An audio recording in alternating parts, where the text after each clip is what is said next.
spree. He mapped out a series of projects which, if they go ahead, will be some of the biggest Sydney's ever seen.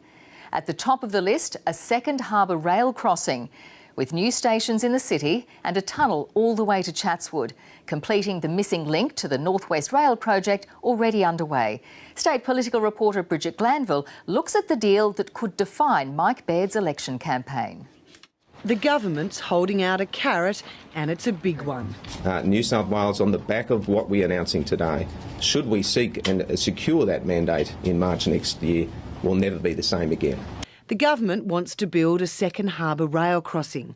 From Chatswood, the link includes 12.5 kilometres of tunnel that extends the North West Rail line all the way to new underground city stations, then through Sydney's southwest to Bankstown.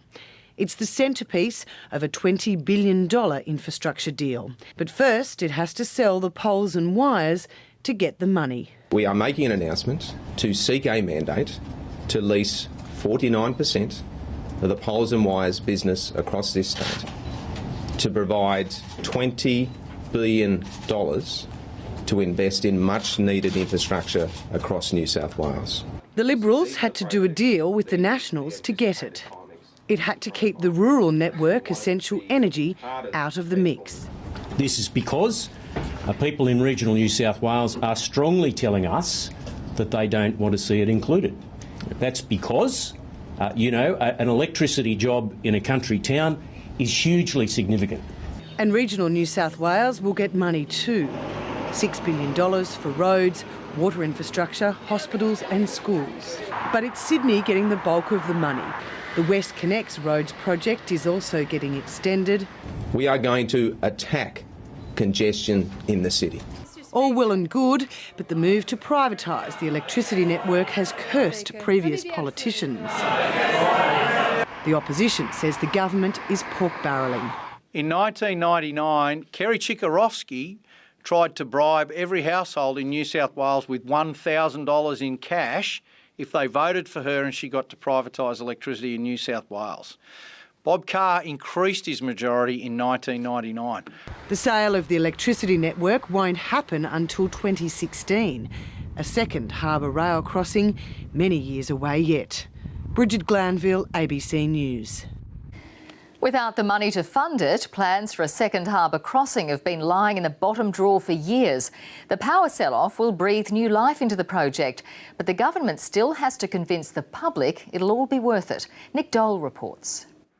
You don't need to tell commuters Sydney's rail network's under strain. They need to reduce congestion around here. I think having a railway underneath the bridge would be a good idea.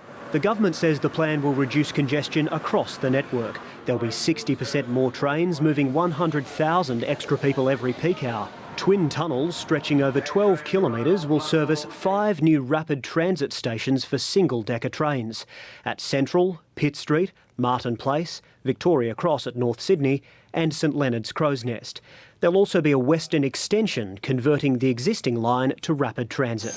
The idea is getting the green light from those who are so often left seeing red. I think any increase in public transport in and around the city is an excellent idea. I think the extra infrastructure is worth it. We've just got to figure out how we're going to fund it. And that's where things get complicated. Selling the poles and wires to pay for the project is not as popular as the project itself. Recent polls suggest only about a third of people support the sale. I'd like to think they could find the money somewhere else. I don't think privatising the assets is a good idea. Convincing Sydney-siders of the need for a second harbour crossing is likely to be the easy part. Actually building the project and integrating it into an already busy transport network will be a major challenge. Building so much tunnel will be a huge engineering feat with a massive but unnamed price tag. I think we need a second harbour crossing, there's no doubt about that, but it's the details of how we do that, and we've not seen those full details as yet. Road users won't be left out. The government's flagged 2 new extensions to West Connects, to the south, linking towards the Sutherland Shire and the Illawarra, and to the north, towards the Anzac Bridge and Victoria Road. Big-ticket policies that the Premier's hoping won't come with a matching political price. Nick Dole, ABC News.